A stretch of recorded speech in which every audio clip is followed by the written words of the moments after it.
Hello friends, welcome to my channel. ಇವತ್ತಿನ recipe mushroom tikka.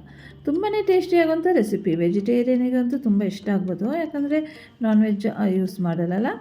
ಇದೊಂದು different ಆಗಿರೋಂಥ ರೆಸಿಪಿ. ಬನ್ನಿ ಹೇಗೆ ಮಾಡೋದು ಅಂತ ನೋಡೋಣ. ಇಲ್ಲಿ ನಾನು ಮಶ್ರೂಮ್ನ ಚೆನ್ನಾಗಿ ವಾಶ್ ಮಾಡಿ ತೊಗೊಂಡಿದ್ದೀನಿ. ಈಗ ಮಶ್ರೂಮ್ನ ಮ್ಯಾರಿನೇಟ್ ಮಾಡಿ ಇಟ್ಕೋಬೇಕಲ್ಲ, ಅದಕ್ಕೋಸ್ಕರ ಇಲ್ಲಿ ನಾನು 1/4 ಕಪ್ ಮೊಸರು ತೊಗೊಂಡಿದ್ದೀನಿ. ನಂತರ ಇದಕ್ಕೆ ಒಂದು ಅರ್ಧ ಟೀ ಸ್ಪೂನಷ್ಟು ಗರಂ ಮಸಾಲ ಪೌಡರ್, ಒಂದು 3/4 ಟೀ ಸ್ಪೂನಷ್ಟು ಧನಿಯಾನ ಸ್ವಲ್ಪ ಕ್ರಷ್ ಮಾಡ್ಕೊಂಡಿದ್ದೀನಿ, ಡ್ರೈ ರೋಸ್ಟ್ ಮಾಡಿ ಕ್ರಷ್ ಮಾಡಿ ತೊಗೊಂಡಿದ್ದೀನಿ. ನಂತರ ಸ್ವಲ್ಪ ಅರಿಶಿನ ಪುಡಿ, ನಂತರ ಖಾರಕ್ಕೆ ರೆಡ್ ಚಿಲ್ಲಿ ಪೌಡರ್ ಹಾಕೋತಾ ಇದ್ದೀನಿ. ಖಾರ ಎಷ್ಟು ಬೇಕೋ ಅಷ್ಟು ಹಾಕೋಬೋದು. ನಂತರ ಕಲರಿಗೋಸ್ಕರ ಕಾಶ್ಮೀರಿ ರೆಡ್ ಚಿಲ್ಲಿ ಪೌಡರ್ ಹಾಕ್ಕೊಂಡಿದ್ದೀನಿ, ಮತ್ತು ಸ್ವಲ್ಪ ಚಾಟ್ ಮಸಾಲ ಹಾಕಿದ್ದೀನಿ. ಇದು ಹೋಮ್ ಮೇಡ್ ಚಾಟ್ ಮಸಾಲ. ನಂತರ ಇದಕ್ಕೆ ಕಸೂರಿ ಮೇಥಿ ಸ್ವಲ್ಪ ಕ್ರಷ್ ಮಾಡಿ ಹಾಕ್ಕೊಂಡಿದ್ದೀನಿ. ನಂತರ ರುಚಿಗೆ ತಕ್ಕಷ್ಟು ಉಪ್ಪು ಹಾಕ್ಕೋಬೇಕು.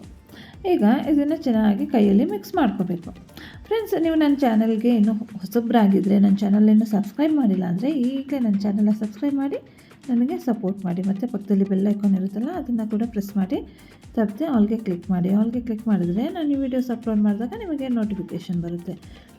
ನೋಡಿ, ಈಗ ಮಸಾಲ ಎಲ್ಲ ಕೈಯಲ್ಲಿ ಮಿಕ್ಸ್ ಮಾಡಾಯ್ತಲ್ಲ, ಈಗ ಅದನ್ನು ಮಶ್ರೂಮಿಗೆ ಚೆನ್ನಾಗಿ ಮ್ಯಾರಿನೇಟ್ ಮಾಡಿ ಇಟ್ಕೋಬೇಕು. ನೋಡಿ, ಎಲ್ಲ ಮಶ್ರೂಮ್ನ ಚೆನ್ನಾಗಿ ಮ್ಯಾರಿನೇಟ್ ಮಾಡಿ ಇಟ್ಕೊತಾ ಇದ್ದೀನಿ. ಮತ್ತು ಇಲ್ಲಿ ಎಷ್ಟು ಇಂಗ್ರೀಡಿಯೆಂಟ್ಸ್ ಎಲ್ಲ ಎಷ್ಟು ಕ್ವಾಂಟಿಟಿಯಲ್ಲಿ ಯೂಸ್ ಮಾಡಿದ್ದೀನಿ ಅಂತ ಡಿಸ್ಕ್ರಿಪ್ಷನಲ್ಲಿ ಮೆನ್ಷನ್ ಮಾಡಿರ್ತೀನಿ, ಅದು ಚೆಕ್ ಮಾಡ್ಕೊಳ್ಳಿ. ಮತ್ತು ಇದೇ ಥರ ವೆರೈಟಿ ರೆಸಿಪಿ ಅಪ್ಲೋಡ್ ಮಾಡಿದ್ದೀನಿ, ನೋಡಿಲ್ಲ ಅಂದರೆ ಚೆಕ್ ಮಾಡ್ಕೊಳ್ಳಿ. ಇದೊಂದು ತುಂಬಾ ಟೇಸ್ಟಿಯಾಗುವಂಥ ರೆಸಿಪಿ ಮತ್ತು ಬೇಗನೆ ಆಗುವಂಥ ರೆಸಿಪಿ ಇದು. ಜಾಸ್ತಿ ಏನೂ ಟೈಮ್ ತೊಗೊಳ್ಳಲ್ಲ. ಒಂದು 10 ಮಿನಿಟ್ಸ್ ಮ್ಯಾರಿನೇಟ್ ಮಾಡಿಟ್ರೆ ಸಾಕಾಗುತ್ತೆ. ತುಂಬ ಟೇಸ್ಟಿಯಾಗುತ್ತೆ ಈ ರೆಸಿಪಿ. ಒಮ್ಮೆ ಮಾಡಿ ನೋಡಿ.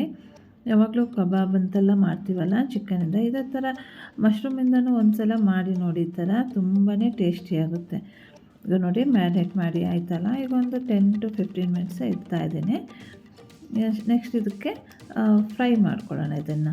ಓಕೆ, ಬನ್ನಿ 10 ಮಿನಿಟ್ಸ್ ಆದಮೇಲೆ ತೋರಿಸ್ತೀನಿ ಹೇಗಾಗಿದೆ ಅಂತ. ನೋಡಿ, 10 ಮಿನಿಟ್ಸ್ ಆಗಿದೆ ಮ್ಯಾರಿನೇಟ್ ಮಾಡಿ.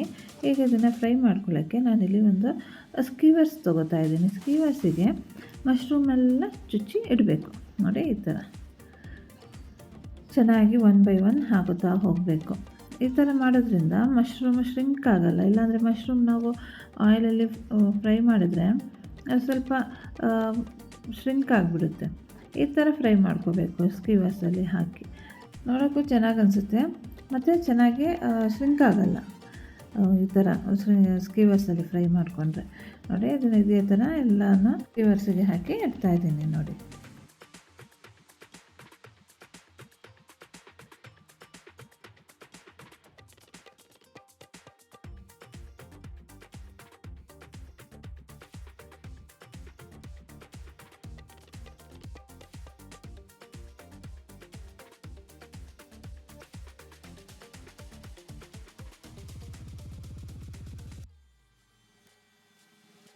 ನೋಡಿ ಎಲ್ಲನೂ ಸ್ಕೀವರ್ಸಿಗೆ ಹಾಕಿಟ್ಟಿದ್ದೀನಿ. ಈಗ ಮಸಾಲೆ ಏನೋ ಇರುತ್ತಲ್ಲ ಬೌಲಲ್ಲಿ, ಸ್ವಲ್ಪ ಅದನ್ನೆಲ್ಲ ತೆಗೆದು ಇದ್ರ ಮೇಲೇ ಹಾಕುತ್ತಾ ಇದ್ದೀನಿ. ಈಗ ಇದನ್ನು ಫ್ರೈ ಮಾಡ್ಕೋಬೇಕಲ್ಲ, ಇಲ್ಲಿ ಒಂದು ಪ್ಯಾನಲ್ಲಿ ಸ್ವಲ್ಪ ಎಣ್ಣೆ ತೊಗೊಂಡಿದ್ದೀನಿ, ಜಾಸ್ತಿ ತೊಗೊಂಡಿಲ್ಲ, ಸ್ವಲ್ಪ ಎಣ್ಣೆ ತೊಗೊಂಡಿದ್ದೀನಿ. ಸ್ವಲ್ಪ ಎಣ್ಣೆಲೆ ಇದನ್ನು ಫ್ರೈ ಮಾಡ್ಕೋಬೇಕು. ನೋಡಿ, ಎಣ್ಣೆ ಬಿಸಿಯಾಗಿದೆ. ನೋಡಿ, ಸ್ಕೀವರ್ಸ್ ಈ ಥರ ಇಟ್ಕೋತಾ ಇದ್ದೀನಿ. ನೋಡಿ, ಎಷ್ಟು ಈಸಿಯಾಗಿ ಆಗುತ್ತಲ್ಲ ಸ್ಕೀವರ್ಸಲ್ಲಿ ಹಾಕಿದ್ರೆ, ಅದಕ್ಕೋಸ್ಕರ ಈ ಥರ ಹಾಕಿದ್ದೀನಿ. ನೋಡಿ, ಈಗ ಇದನ್ನು ಫ್ರೈ ಮಾಡ್ಕೊಳ್ಳೋಣ.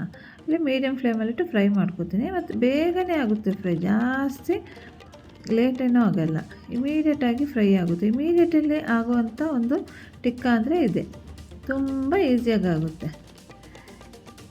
ಬೇಕಾದರೆ ಸ್ಮೋಕಿ ಫ್ಲೇವರ್ ಕೊಡ್ಬೋದು, ಆದರೆ ನಾನಿಲ್ಲಿ ಕೊಟ್ಟಿಲ್ಲ. ನೋಡಿ, ಈ ಥರ ಸ್ಕೀವರ್ಸ್ ಇಟ್ಕೊಂಡು ಅದನ್ನು ಫ್ಲಿಪ್ ಮಾಡ್ಕೋಬೇಕು. ಈಸಿಯಾಗಿ ಆಗುತ್ತೆ ಸ್ಕೀವರ್ಸಲ್ಲಿ ಹಾಕಿದ್ರೆ. ನೋಡಿ, ಫ್ಲಿಪ್ ಮಾಡಿ ಅದನ್ನು ಫ್ರೈ ಮಾಡ್ಕೋಬೇಕು. ಎಲ್ಲ ಕಡೆನೂ ಈಸಿಯಾಗಿ ಫ್ಲಿಪ್ ಮಾಡ್ಕೋಬೋದು. ಕೇರ್ಫುಲ್ಲಾಗಿ ತೆಗಿಬೇಕು, ಯಾಕಂದರೆ ಎಣ್ಣೆಗೆ ಟಚ್ ಮಾಡಬಾರ್ದು ಕೈ, ಇಲ್ಲಾಂದರೆ ಸುಟ್ಟೋಗುತ್ತೆ ಕೈ. ಸ್ಲೋಲಿ ಇದನ್ನು ಫ್ಲಿಪ್ ಮಾಡ್ಕೋಬೇಕು.